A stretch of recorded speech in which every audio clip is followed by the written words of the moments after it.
La force publique était l'orgueil du Congo belge. Une troupe efficace et redoutée. Elle était à l'image de la société coloniale, une tête blanche sur un corps noir.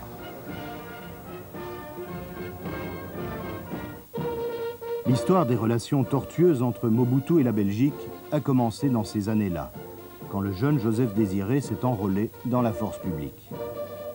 L'armée coloniale avait pour première fonction le maintien de l'ordre dans une société immobile. La force publique était une école d'obéissance aveugle à l'autorité. Ces leçons-là, Mobutu ne les a jamais oubliées.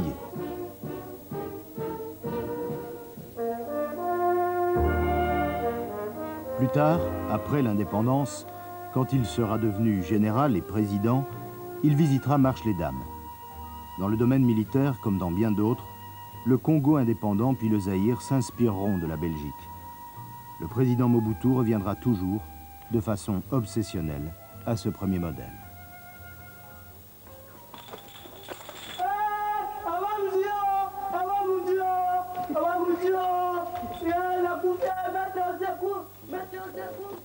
Tout au long de son règne, 30 années durant, Mobutu basera son pouvoir sur la force et l'obéissance au chef. Et pendant longtemps, il pourra compter sur le soutien inconditionnel de l'armée belge.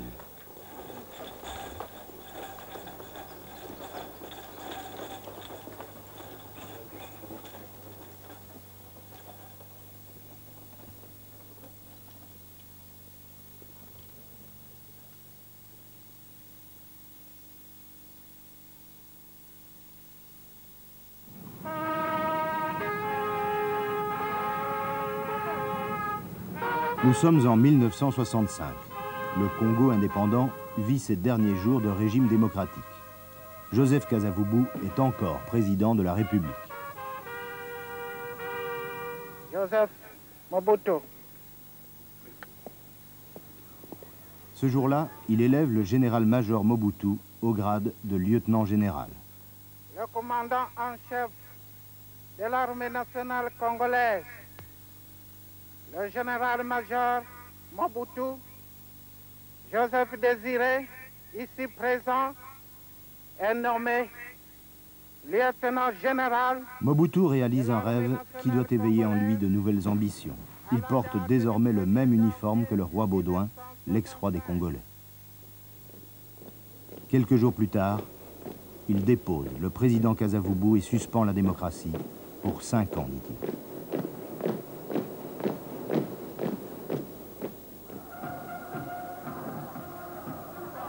En Belgique, l'avènement de Mobutu est salué comme une bonne nouvelle. Enfin un homme à poigne, enfin un ami de la Belgique, un bon soldat, un interlocuteur solide et fiable. Après les années de mutinerie, de sécession, de rébellion et de combines politiciennes, le Congo se débarrasse de la constitution léguée par la Belgique et la Belgique s'en réjouit. Pour les Belges, Mobutu c'est l'ordre et l'ordre c'est la tranquillité des affaires.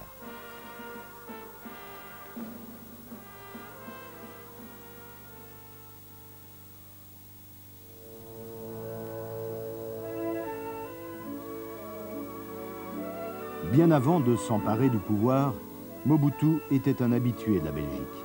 Il y venait souvent, au début des années 60. Tantôt pour confier l'éducation de ses enfants à nos écoles catholiques, tantôt pour entretenir ses bonnes relations avec ses collègues militaires. À chaque visite, Mobutu avait les honneurs des salons politiques. C'est pourquoi, vu de Bruxelles, le coup d'État sera presque ressenti comme un retour au bon vieux temps. En réalité, ce sera le commencement de la grande illusion. Mobutu sait caresser les Belges dans le sens du poil, mais il n'en pense pas moins. Désormais, avec la Belgique, c'est lui qui mènera la danse.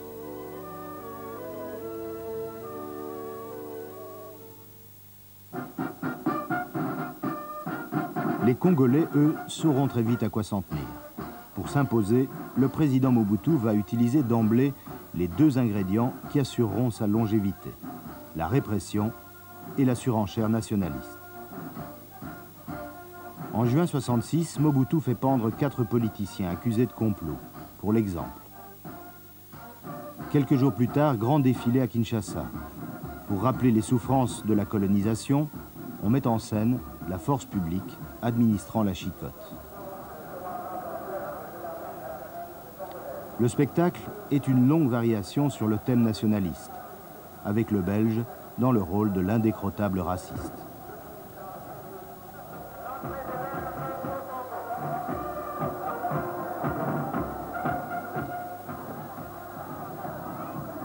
Le président Mobutu s'apprête à engager une bataille pour la réparation des dommages coloniaux et la récupération des richesses nationales, les richesses du Katanga en particulier, l'union minière et dans le collimateur. En Belgique, c'est la douche froide.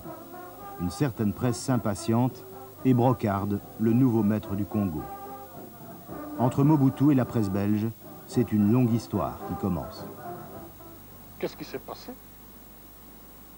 On m'a traité de fou dans un de vos journaux. Alors que je ne suis pas fou. On a même été jusqu'à raconter que je fumais le chanvre, que j'étais devenu alcoolique, que je n'étais plus maître de mes facultés. Toutes sortes d'adjectifs désobligeants à mon égard. Ici, on n'ose pas le faire contre votre roi. Pouvez-vous me dire, me citer un seul journal congolais, hebdomadaire ou quotidien,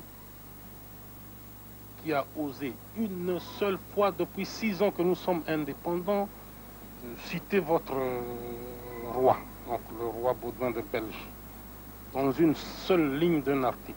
Ça n'existe pas. Mais chaque jour, le général Mobutu, qui est maintenant président de la République démocratique du Congo, est traîné dans la boue. C'est l'escalade. Quelques mois plus tard, en 67, l'ambassade de Belgique à Kinshasa est mise à sac. Le gouvernement belge se rebiffe, il profère même quelques menaces. Le scénario de la crise, tel qu'il se répétera 100 fois, ce scénario est au point. Le président Mobutu convoque la presse belge à Kinshasa. Une presse qu'il utilisera désormais selon les besoins, comme sa bête noire ou comme son porte-voix. Le danger pour les relations belgo-congolaises, c'est ce groupe de pression. Il y a des messieurs qui croient qu'avec leur titre de noblesse, ils peuvent faire du Congo ce qu'ils veulent, ce qui n'est pas vrai. Nous sommes là pour leur démontrer le contraire. Oh oui, mais c'est trop connu, je ne vous apprends rien. Vous êtes belge, mon cher ami. Il y a un lobby là-bas. Il y a un lobby. Mon cher, qui a monté l'affaire de la sécession katongaise? Ce sont des Belges. Je ne vous apprends rien ici. Et tout ce que j'ai voulu, n'est-ce pas, en vous faisant venir au Congo, à Kinshasa d'abord, au Katanga et dans le reste du pays ensuite, c'est pour que vous puissiez voir et entendre.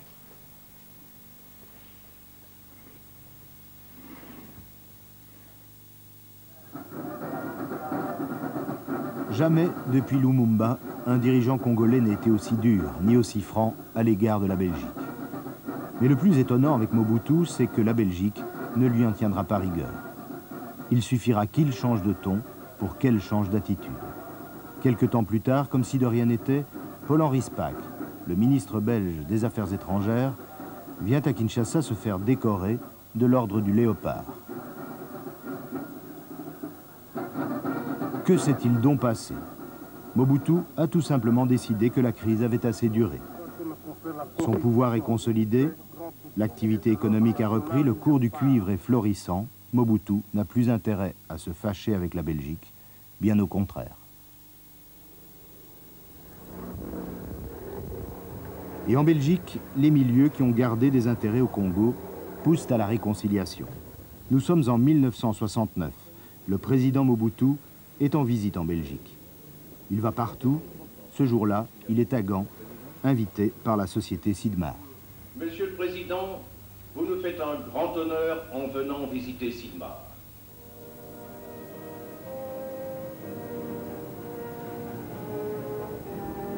Mobutu est particulièrement courtisé par les hommes d'affaires durant ce séjour. Au Congo, pourtant, le régime n'a pas varié. Le parti unique occupe solidement tout l'espace politique. Mais en Belgique, l'heure est au réalisme. Les affaires sont les affaires, et le gouvernement belge suit le mouvement. Le Premier ministre, Gaston Eyskens, n'a plus que des compliments a adressé au général président. Le gouvernement et le peuple belge sont très heureux de la visite que vous faites dans notre pays. Monsieur le Président, nous apprécions avant tout ce que vous avez fait pour conduire votre pays, la République démocratique du Congo, sur le chemin de la paix, de l'ordre, de la discipline et de la sécurité. Eh bien, nous savons qu'une grande destinée attend votre pays qui est si grand, si vaste et si riche en ressources. On ne peut être plus clair. Peu importe la démocratie ou les droits de l'homme. Ce qui plaît d'abord à la Belgique, c'est que le Congo soit riche et que l'ordre règne à Kinshasa. Et je le souligne, dans le respect total de l'indépendance de la République démocratique du Congo. Président Mobutu, un premier. La presse belge, elle aussi, change de ton. Monsieur le Président, nous avons été bouleversés des changements qui sont survenus au Congo. Nous avons constaté une amélioration formidable, mais nous voudrions vous demander, pour vous, Président de la République démocratique du Congo, quel est le visage du Congo 69? Merci beaucoup pour la question et merci aussi pour l'introduction. Je dois commencer Ainsi, personnellement. tout est donc pour le mieux dans le meilleur des Congos. Tout est prêt, tout est en place pour l'apothéose. Et de tout le peuple congolais. Nous sommes en 1970. Le roi revient au Congo après une longue absence. 10 ans sont passés depuis l'indépendance, 3 ans depuis la grande crise de 67. Un voyage qu'on aurait pu croire impossible, mais impossible n'est pas congolais. C'est un triomphe. Et on ne sait trop qui de Baudouin ou de Mobutu est le plus heureux. Pour le roi Baudouin, c'est un retour aux sources, à ce fameux voyage de Bwana Kitoko en 1955. À l'époque, Baudouin était beaucoup plus populaire au Congo qu'en Belgique. D'une certaine façon, c'est le Congo qui l'a fait roi.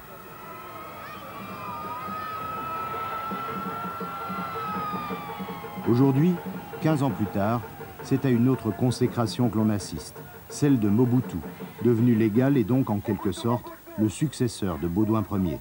Cette visite royale, le sacre nouveau roi du Congo.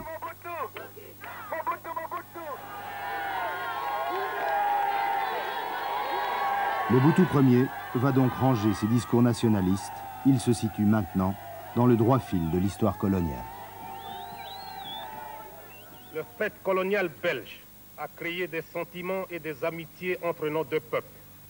Dans cet ordre d'idées, coopérer avec nous, c'est en quelque sorte pour la Belgique poursuivre une œuvre magnifique qu'elle avait commencée, mais qu'elle n'avait pas achevée. Il y a là une sorte de responsabilité morale.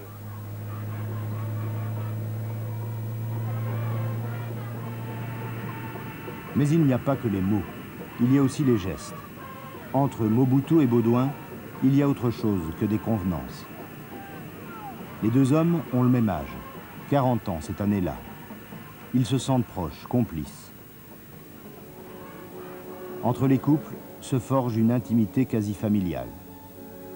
Fabiola devient la marraine du petit dernier des Mobutu.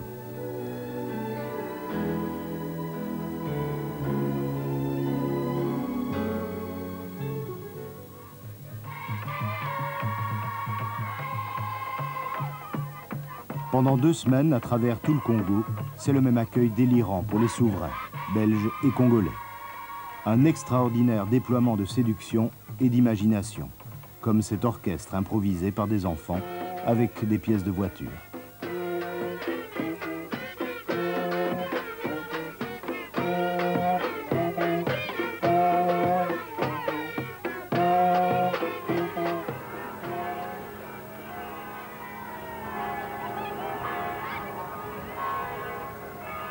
Mais dans l'étourdissement général, il y en a qui gardent la tête froide.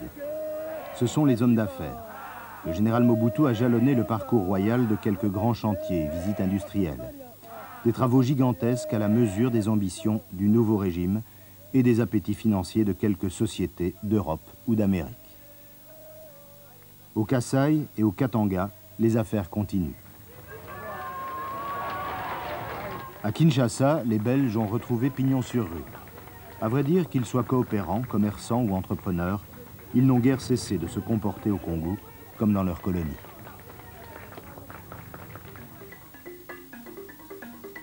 Le couronnement de cette visite royale est la signature d'un traité d'amitié entre les deux pays. Le cadre choisi pour cette cérémonie est comme un aveu. Il s'agit de la foire commerciale de Kinshasa. L'amitié est donc d'abord celle du ventre et du portefeuille. Mais dans les discours, une fois de plus, il n'est question que de noblesse et de désintéressement. Nos deux pays décident de consacrer par un traité l'existence entre eux du plus fort, du plus sincère et du plus noble des liens, celui de l'amitié. Nourri aux sources d'un passé commun, expression d'une solidarité de fait qui s'impose irrésistiblement à nos deux pays, cette amitié est à présent plus solide que jamais.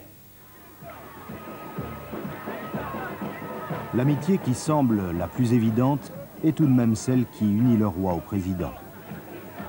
Elle marquera longtemps les relations belgo-congolaises. On dira bientôt belgo-zaïroises.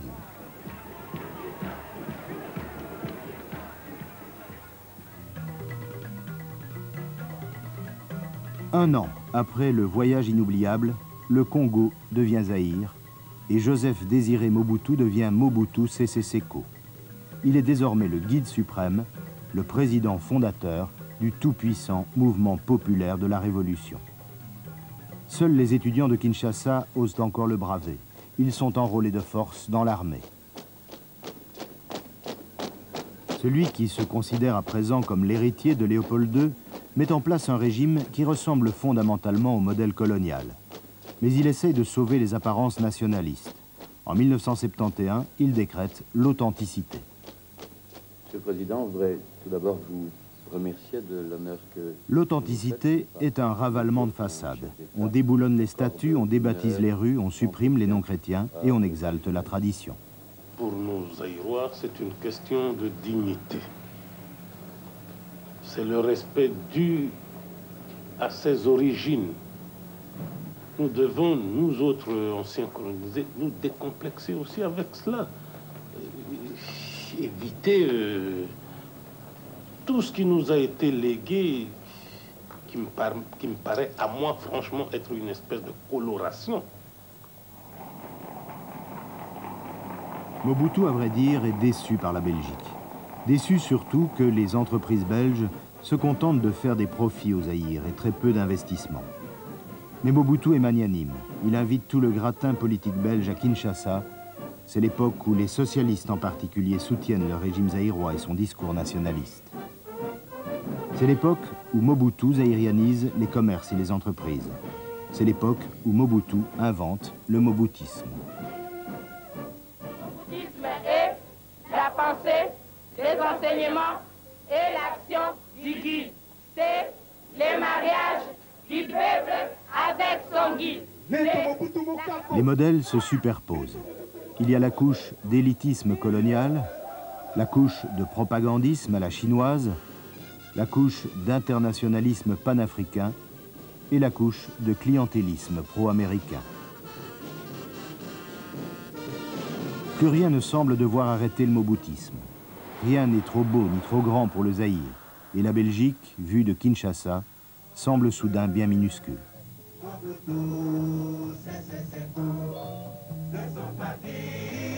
Une nouvelle crise éclate en 1974 quand un avocat belge publie à Bruxelles un pamphlet contre le président fondateur. Crime de lèse-majesté, fureur zaïroise, crise dénouée finalement par la visite au Zaïre du Premier ministre belge Léo Tindemans. En fait, la Belgique est déconcertée par l'imprévisible séducteur. Mais curieusement, elle se détourne davantage du Zaïre que de Mobutu.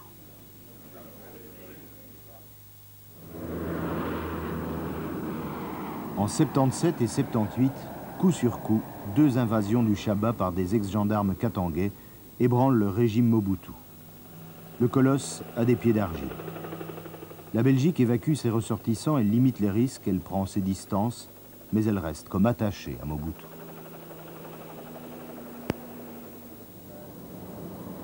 La même année, le président vient 2 fois à Bruxelles. Les relations entre Mobutu et la Belgique n'ont jamais été qu'une succession de hauts et de bas, mais le mouvement semble s'accélérer. En Belgique, en dépit des sourires officiels, les critiques se multiplient à l'égard du potentat zaïrois, chez les socialistes flamands en particulier.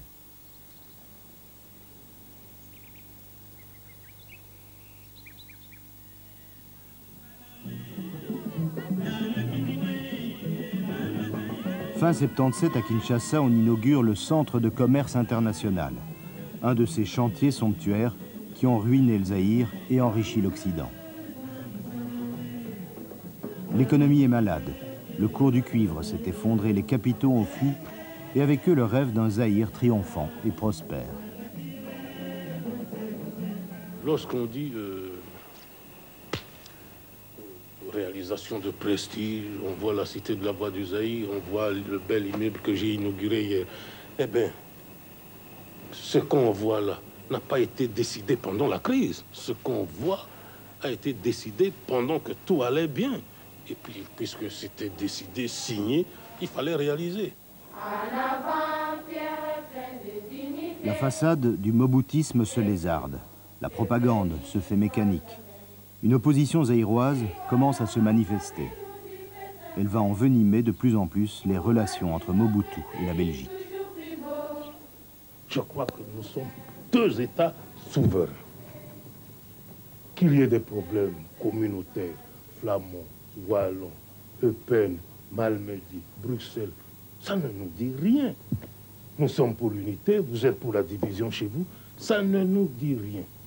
Lisez la presse zaïroise, tout ce qui se fait en Belgique, eh bien, nous suivons ça avec beaucoup de sympathie, mais pas d'ingérence de notre côté. Mais on dirait que pour n'importe quoi au Zaïre, il faut l'autorisation de tel journal, de telle opinion, de telle communauté pour agir. Mes chers amis, non, 3 fois non. Citoyennes, citoyens, militantes, militants. Comme prévu, on croyait Mobutu abattu, il est requinqué. Les épreuves le stimulent et plus le Zaïre va mal, plus Mobutu a le verbe haut. Ce qui fait la force d'un chef, c'est précisément la confiance dont il jouit de la part de son peuple. Nous sommes en 1980. On atteint le summum du décalage entre les faits et les discours, entre l'opulence des uns et le dénuement des autres.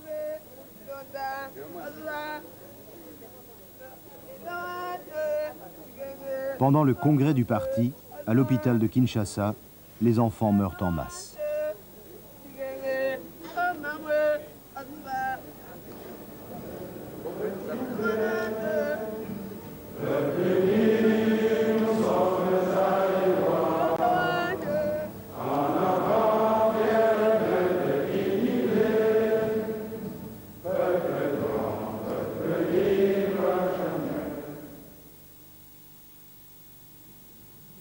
C'est le moment choisi par le nouveau Premier ministre belge, Wilfried Martens, pour visiter le Zaïre.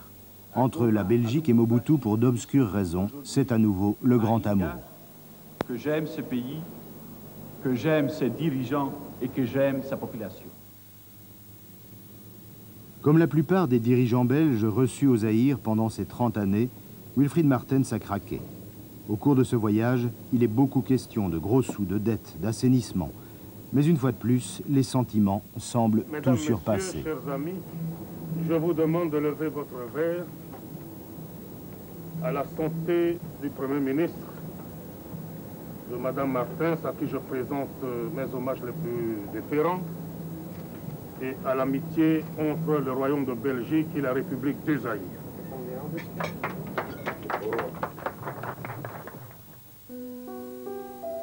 En Belgique, les adversaires de Mobutu ne désarment pas.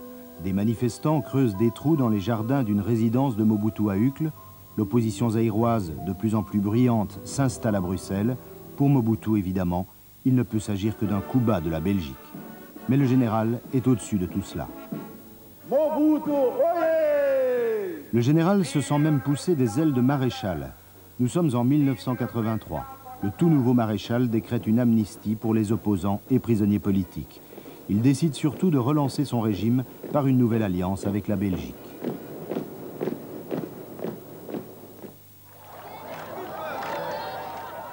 Nous sommes en 1985. Le deuxième grand voyage de Baudouin au Zaïre est à nouveau un incroyable triomphe. Ce sont les mêmes images qu'en 1970, la couleur en plus. En réalité, c'est un Zaïre en trompe-l'œil qui accueille le roi des Belges. Derrière les apparences d'une discipline sans faille, il y a un pays aux abois et des citoyens livrés à eux-mêmes. Au dîner de gala, offert par le maréchal et préparé par le célèbre cuisinier belge Romeyer, le roi, dans son discours, semble faire la fine bouche. Les liens historiques, économiques et culturels qui rattachent la Belgique au Zaïre donnent à nos relations un caractère particulier. Mais personne ne s'en formalise vraiment. L'important était d'être là et de poser pour les photographes sur le bateau présidentiel comme il y a 15 ans. Et quand à la fin du voyage, le roi quitte le président sous une drache nationale belgo-zaïroise, tout le monde est bien convaincu que ce n'est qu'un au revoir.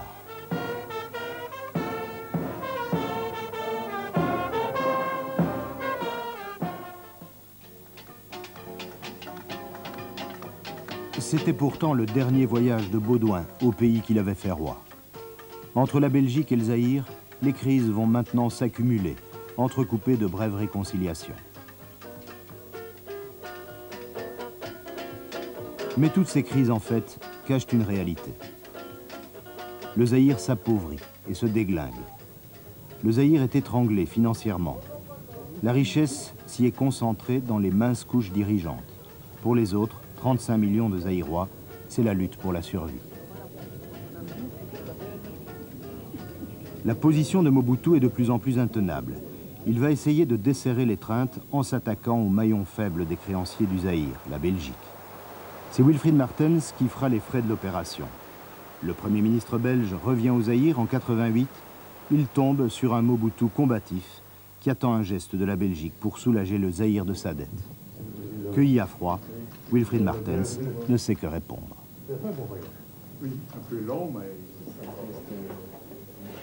S'ensuit une longue crise, spectaculaire, qui ira crescendo jusqu'à ce mémorable débat en direct sur les antennes de la BRT et de la RTBF. Vous êtes d'accord avec ça aujourd'hui? Hier, vous n'étiez pas d'accord. Madame Bachmann, vous l'avez écrit Mais quand? ce qu'on dit également, c'est qu'on aime le peuple zaïrois, mais on déteste le régime et on déteste le président, le fonctionnement de cet État. C'est ça de quel droit vous permettez-vous de dire? Vous êtes électeur au Zaïre, vous? Un combat inégal et incongru. Le Zaïre est représenté par 3 sommités politiques et la Belgique par 4 journalistes de la presse écrite. Une mise en scène de ménage dont les principaux acteurs sont restés dans les coulisses. Mobutu a chargé ses porte-paroles de proclamer le divorce. Je suis chargé de vous dire, madame, qu'il n'y a plus de relations privilégiées entre la Belgique et le Zaïre. Je suis fondé et autorisé à vous le dire à partir d'aujourd'hui. Depuis ce débat, la coopération privilégiée, le débat n'est pas terminé, mais je suis chef de délégation et je suis bien passé pour vous dire que nous avons mis fin au caractère privilégié de la coopération entre la Belgique et le Zaïre, et mon chef d'État ne me démentira pas. Mais nous savons maintenant qu'entre Mobutu et la Belgique, rien n'est jamais définitif. Le roi du Maroc, un ami de Mobutu, offrira ses bons offices et encore une fois, on se rabibochera. Pour l'aide amicale et compétente que vous avez apportée à la Belgique. Nous sommes en 1990, l'année où le monde bascule dans l'après-communisme. Un vent de démocratie souffle sur la planète. Mobutu sent que pour lui aussi, le vent risque de tourner. Je vous annonce que je prends ce jour congé du mouvement populaire de la Révolution. Mobutu décide de prendre les devants. Il va organiser lui-même la démocratisation de son régime.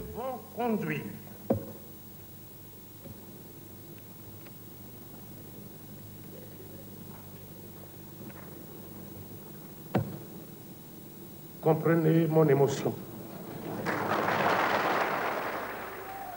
À cette époque, plus personne ne parie un franc belge sur l'avenir politique de Mobutu. Et quelques jours seulement après ce discours qui déchaîne les ambitions, un événement semble condamner irrémédiablement le dictateur fourbu.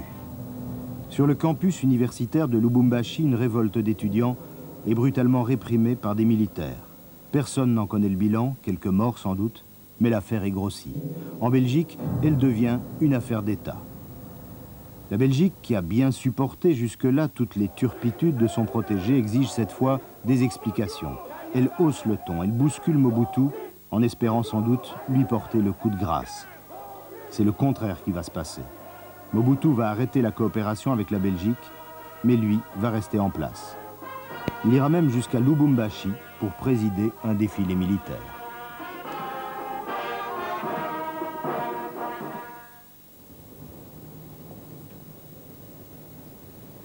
Nous sommes en 1991, un an après la rupture.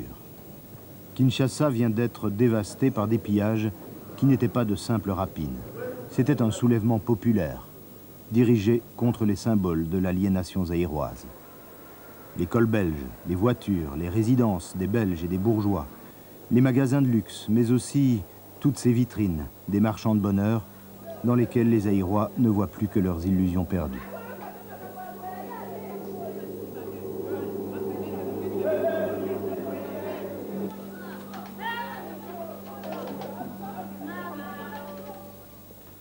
Loin de la foule et de la ville, le maréchal s'est réfugié sur son bateau. Il est toujours président du Zaïre, mais il n'est même plus le maître du chaos. Il n'est plus qu'un repère, le seul repère, dans un pays sans État. Mobutu est amer et nostalgique. Il n'est plus question pour vous de relations amicales particulières avec le roi? Pourquoi pas? Pourquoi pas?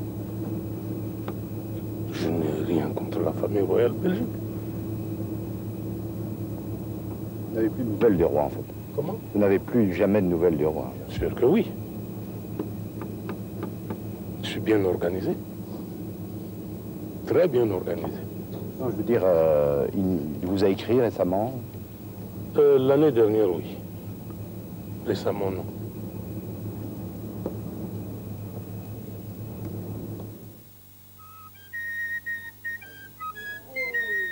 Entre la Belgique et le Zaïre, il n'y a plus que des ruines. Au fin fond de la banlieue de Kinshasa, on a jeté pêle-mêle quelques vestiges du Congo belge. La statue équestre de Léopold II, un buste de la reine Astrid, ils sont là depuis 25 ans, depuis que Mobutu a décrété l'authenticité. Ils sont restés comme un remords ou un regret. Sur les décombres du colonialisme, Mobutu a édifié un régime néocolonial. Pendant 30 ans, il a renvoyé à la Belgique l'image de son immense échec.